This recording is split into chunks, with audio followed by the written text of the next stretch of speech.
They will convene our meeting of the prison board, and we do have a quorum.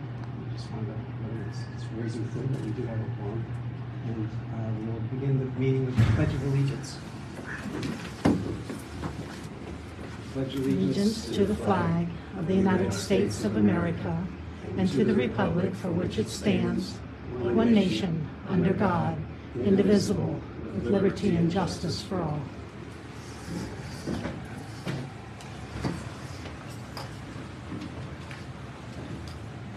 We have time for public comment. Anybody have any? Yes, can I give you these papers? Sure. Introduce yourself first. My name is Beth Aminov. I'm to you, and I'll give this one to you because it's a little bit bigger, but I have one for everybody. Thank you. You can see where I'm going already with this. There you go. One short. Okay, so I have to say that the issue of the shampoo was not a big issue for me, but it has come up now in the last couple meetings, and it is a big issue for a lot of people, so I thought I would start to investigate it a little bit. And so over the course of last month, I talked with at least 20 former residents, inmates of this facility about the showers and the situation with the showers. And I also got to thinking that I travel a lot, and all hotels now have these, they have these soap dispensers that everybody shares from one guest to another guest. And so we did a little bit of research with Bonnie Heist of the Prison Society, and these are actually made for prisons. I don't know who buys the bars of soap that you use, but I do know, I did hear that in the past that was even used as a weapon in a sock. So I'm not sure what the budget is for that. But these soap dispensers here, that are on this paper I handed you, are specifically made for correctional facilities. They're vandal proof. And if you go to the second page of it specifically talks about the soap, it says that they're indestructible, they are securely mounted, the soap is not, cannot be contaminated, it cannot be torn off the wall. I was really thinking of you when I was researching this. And the dispenser actually dispenses 2,500, it's the foam soap, it's not like the regular squirty soap, so it's the foam, 2,500 activations, and it's somehow metered so that they can't sit there and go and keep getting the soap out. So I'm not sure, they don't just put the price of these things on the website. However, there's a lot of people who always say, we want to help. Can we buy shampoo? Can we give shampoo? And the answer usually is, because everything has to be checked, you don't know what's okay to bring in, what's okay not to bring in. And something such as this, if we knew how much they cost, and if you'd be willing to try them in, say, a block or two, maybe the women, or, the Outmeet or something, those blocks,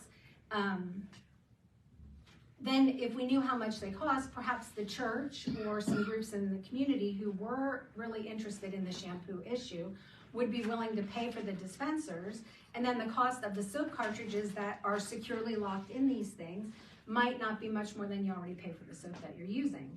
And the soap that they have here, it says it's hand, hair, and body. So it's one soap that covers the whole entire shebang. And yeah, so you just your maintenance people or whoever would just refill those whenever they need to be refilled. But it seemed like a super viable option. I don't know the cost. Again, I know that's what's usually the concern. But no, safety is probably the first concern. With shampoo? No, just in general. When you say cost is usually the first concern. So. Well, no, okay, yeah, well, and safety, yeah. So anyway, that's the research that I did on this. Through my investigation, and also a letter we received this week at the NAACP that contained a number of different things, but that letter specifically contained something that the people I spoke with raised as a concern, is the water temperature. And especially in the winter, there wasn't a single person I talked with who said that there was enough hot water at this facility, and that the showers are most often lukewarm or cold. So I don't know, that's what the feedback I received. Is that? Well, number one, I want to thank you for your research, and we will look into it and talk to it as a security, as an administrative team, to see what the safety and security features are if any other facilities are using something such as this, and what that looks like. So thank you for presenting that. I have CGL here. We get complaints frequently about different temperatures. Mike, CGL, can you explain to them what we do when we get complaints and what that looks like? Yes, when we get complaints about the water being cold, we do go out, we look at it, we take the temperature along with, we have monthly PMs to go around the facility to check the temperature of the water. So is it an issue here at the facility?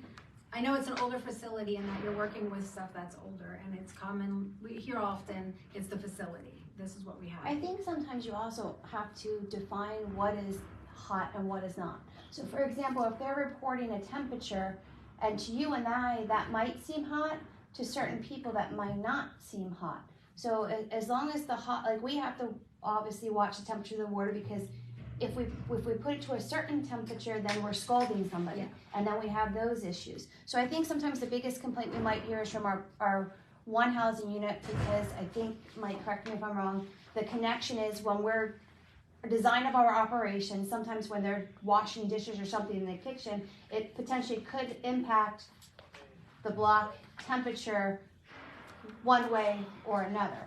But every time we get a complaint, such like we had it, you know, they went over and checked block 5 for me. That was one of the most recent complaints in the female outmate area, that there was a temperature. They went over and verified it, and it met the standard.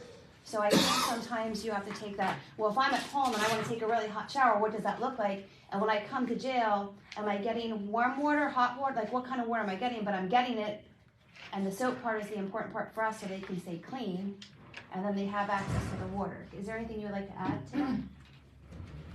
I mean, you do other prisons, so you have to know what the standard, you know, acceptable temperature would be, and I guess that's what we would be trying to get to. They're asking what this Oh, is. what are we? Well, no, I'm just asking, as long as we, I was going to ask that. I was going to say, what's the goal and what do you typically see? yeah, I mean, you're Usually for showers, not above 118, because then we're getting into too hot. And It's when you 118. and when you get to a complaint, do you find it varies, and what is it like? What does it vary down to? Is it cold? Is it less than 118? You know. Yes, I have seen it down below that, and we've made adjustments on some valves to get the water warmer. I mean, you guys have prisons throughout the state, Yes. so you have to be able to deal with that kind of an issue, which I think must be a standard. You know. So, okay, then, thank you, Beth. That's it. I just wanted to address that complaint. Thank you. Diane? The soap dispensers. All right. Very good. Anything else for public comment? Marilyn, do you have an update for the chapel area that you would like to share with the board? It might be premature. Okay. But, well, among friends, right? Live stream friends. Could I tell you, I'm not retired. It's about some personnel changes at Chico. Yes.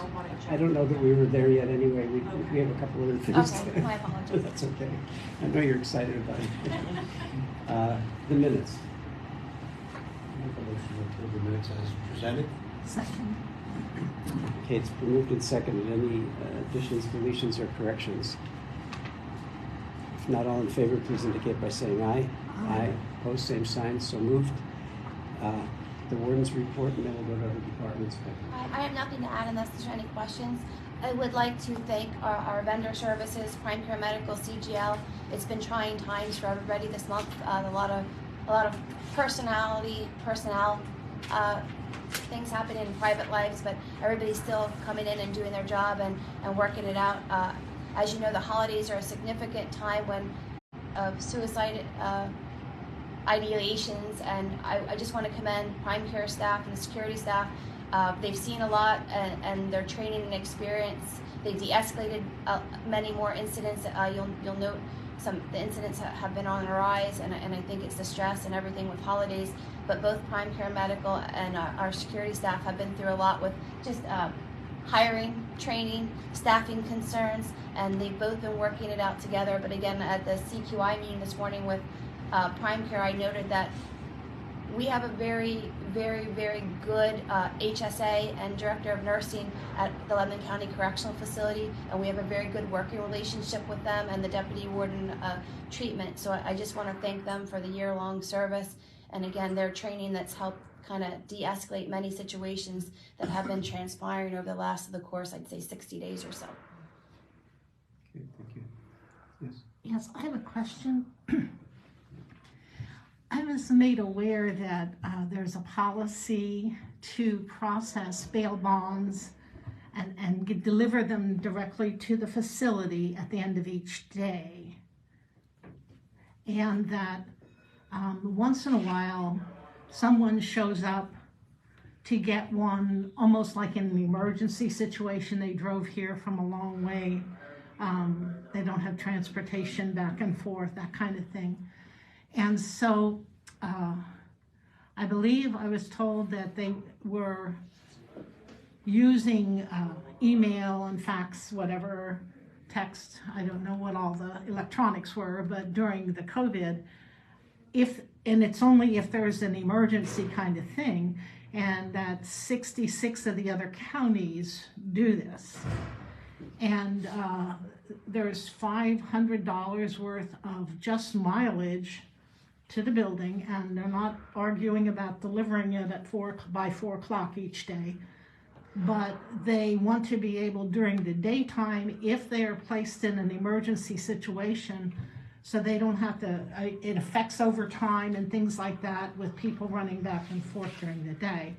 And the Prothonotary's office would like to be able to, if there's an emergency situation, email that to whoever you designate here at the prison. To address that, Commissioner Litz, we had a meeting early on in my tenure. The county administrator was present, HR, and the department head from that department. My staff are not trained to do what that department staff is trained to do. So we offer the availability for them to come. We're open 24/7. Sometimes I hear that other departments do not have staffing, and as you know, I've since my tenure has started, and prior to that, we always are in a staffing crisis as well. There was a situation this morning that transpired. Clerk of Courts worked it out. Prothonotary, they were able to send their employee down. The individual signed the bail, and the person got released. So I hear what you're saying. I had offered during that meeting they could come down, they could assign somebody down here. My understanding is they prefer to do the bails process, etc., at central booking before they come to the prison. So I feel like there's a way that could be worked out within their department, but there was a meeting that was discussed, and those issues were addressed. So again, like you're talking about certain liability, the facilities that, it's my understanding, that handle those kind of bail request situations, they're attached to a central booking area. So there's central booking staff, like everything's one-stop shopping. Their office and my department are at it's not convenient because we're at separate locations. So I just will tell you that we met with the county administrator, HR, our solicitor, and we're following what is in the best interest based off of what the solicitor recommended, and that's where we are in the situation. Well, I do know we're getting a new solicitor the first of the year. I respectfully request that you review this because there's apparently 66 other solicitors that disagree with the position that was taken at our county. Will do. Will funding be addressed then to help, if we're offsetting the cost of another department, will then that funding be streamlined to pay or support the progression of the paperwork down at our facility? Their paperwork, they're paying overtime and they're short-staffed as well. I ran into a hornet's nest this morning, quite frankly, where they were trying to get everything done. And so I think it needs another discussion with the new solicitor. And again, she's short-staffed, she's paying overtime. I don't know that's a fair question, but I think it has to be worked out among our high-level staff with Jamie and present. Jamie, any clarification? No, I guess the question is, can it be transmitted electronically? I'm not sure. I mean, when you say 66 others are doing it, I mean, there are only 50 jails in the state. Well, so counties, they said. Okay.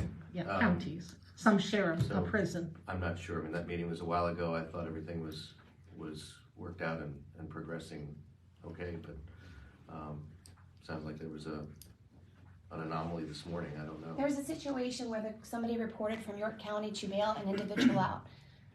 They told the clerk of courts that one of our staff members told the person how to bail and they didn't bail them out properly. I don't know that to be a fact because the individual in question blocks out on a second shift when there's no counselor or administrators with the phone. Sometimes what you find is there's jailhouse lawyers. So sometimes when individuals block out, the other people that are speaking in the background of said phone call are not necessarily a jail employee, but they're another inmate that quote unquote knows the law. Like I mentioned earlier, we had a meeting early on into my tenure. Both departments agreed on the process. We also are short-staffed and running from here to there and everywhere on a daily basis. We also have taken on video court, which requires me to pull somebody from that records office to maintain that function.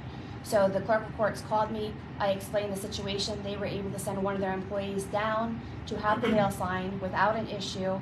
An email was sent out educating all staff to remind them that unless they are a counselor or work for the records department or clerk of courts, it's not in their best interest to be telling an individual how to bail out, understanding that I do not know that it was a correctional officer or an employee that said that there could have been incarcerated individuals giving legal advice and that person listening to those people. I don't have anything further. I guess we need to revisit it somehow. I'm not sure. Yeah, get to the bottom of and the $500 of gas it took from York, is that? That's the mileage line item in the Prothontary's office. And she said Not from overtime York. is on top of that. That's the employee that travels back and forth daily or whatever it is. It's my understanding it was worked out with the employee because the employee will stop here on their way home. So I don't complain, we deal with them because what that happens is my records folks don't get to leave at their scheduled time and then I don't pay them overtime, I allow them to do comp time. But again, sometimes it puts them at a disadvantage because they're supposed to leave at 4:30 and then they can't because they're at the discretion of the agreement we made with the Prothonotary is that they will serve the paperwork for the people to get bailed out of central booking and then they come here. And we have been a team player and working that out, but apparently that is not kosher. So again, as suggested, upon the new year, we will add that to the agenda to discuss with the new solicitor. Thank you. That's my request for today. Rebecca, No, unless there's any questions, I have nothing to add. any questions for Deputy Water Treatment? I have nothing to add, Commissioner, unless you have any questions. Any board questions? Okay. Any other business to come before the board? We didn't hear the medical. What's in your packet? No, he usually does a verbal report. Only if we ask him a question, right? Well, then I have a question. Actually, I was waiting for him to speak, but actually what I have is a motion, and that motion is to put the contract for prison medical out on bid. We have a lot of hospitals in this county that were not here before. We have some doctors who truly work with those less fortunate and even do work on a pay me what you can basis. And so I'd like to put this out on bid and see what kind of offers we get. So I have a motion on the floor. Okay, is there a second? Well, I'll second the motion, but I have some questions. I'm not sure. Proceed. So Okay, we have a second. motion and a second. The question would be, should we not, if we're intending to do that, develop an RFP for the scope of services that we I think we have RFPs on file. do we? We would have the existing services contract. I mean, we had this is 2018 or 19 that we did it. Was it a written RFP, as you recall, Tom, or we did it on a? This is as a result of the lawsuit that the county had. We started exploring the possibility of privatizing with a company, and we presented a proposal. Right, and we had two, I believe, proposals. Yes. I'm aware of only one other company, even if they still exist, you know better than anyone, that provides that sort of service. We do occasionally have a right to know request come in from someone requesting the contract for medical services, but that to date, we've not had any other interest expressed. So it's a very narrow field of vendors that can do this sort of thing. So It seems to me if we put it out on bid, we could publish it both in our local paper, which is required, but also I believe there is a prison newsletter that it could go in as well. And so to find out how that can be advertised there so that we're reaching possible vendors. Yes, you're correct, but I don't think there are a lot of vendors out there existing. I'm not saying there's a lot, but I'm saying our hospitals are taking care of these people anyhow. And so to put a nurse here during the day, a different shift or whatever, it might be something that they would appreciate, knowing that they have an opportunity to fulfill that position. Okay, my turn. I'm strongly opposed to this whole idea of rebidding. This is the strongest that we've had in terms of taking care of the medical side of the house since I've been on the board, and I think it would be a step back. If you look at the hospitals, they're clamoring for help. For them to send a nurse down, that sounds like we're underestimating the impact of what this requires. And it sounds like a simple answer to have a hospital come down and take it over, but that I just cannot imagine.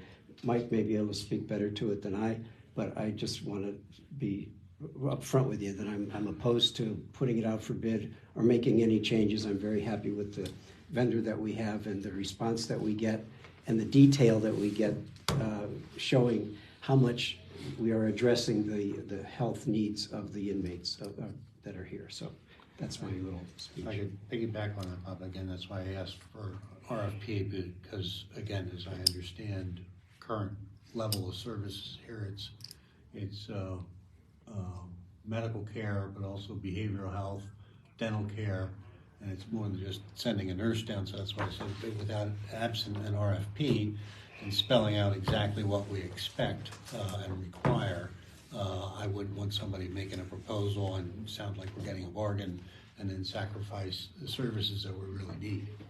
I just can't imagine putting us through that process. You know, we have other issues throughout the system, not in the prison necessarily, or the jail. I'm talking about just generally that I would want to address before in terms of taking a look at, but this is not one of them. The medical down here is not one of them that I would want to go through that RFP process even. I mean, to me, it's... Well, in rebuttal, there is an increase again in the medical cost, and we have a budget. We asked, how can we balance it? One of those is to put RFPs out. We do it when we do our auditors and others. I think it's good business to do it. It sharpens the pencil of the people bidding, and I think that that's something we seriously have to do. Well, I appreciate your comments. Any other discussion? Okay, we have a motion and a second. All in favor of the motion, please indicate by saying aye. Aye. Opposed? Aye. Aye. Mr. Nutley? Was that an aye? Okay. The motion fails for, it's a split vote, 3-1 opposed, so the motion is denied. Anything else from the floor? I'm assuming that was a no. Okay. Anything else?